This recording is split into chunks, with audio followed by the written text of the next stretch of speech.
وەکو زانن ئەف 14 ساڵێ vê şoreşa Rojavayê ku em di moziyê xwe de û em şer dikin em li ber xwe din ta ku milletê me dewlehiyekê jiyan bike.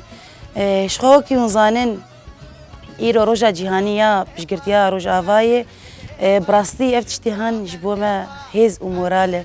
Wekî şervanekî yê pêjê em soz din gelê xwe, soz didin ku wê dewlehiyekê jiyan bikin. Çi dibe berabibe em ji moziyê xwe dernakevin, dev ji moziyê xwe bernadin. Gelê Kurd gerekî her tim piştgirtiya hev bigirin.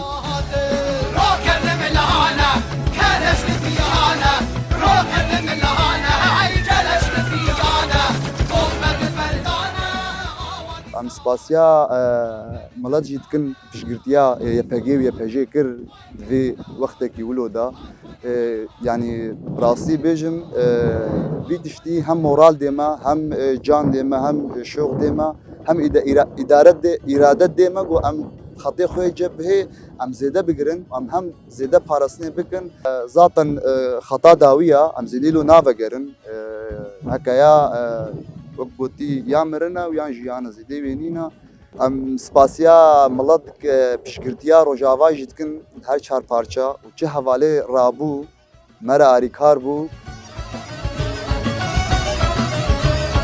Wek baz û teyrane li jor û şêrane wek baz û teyrane li jor û şêrane wek adê zellale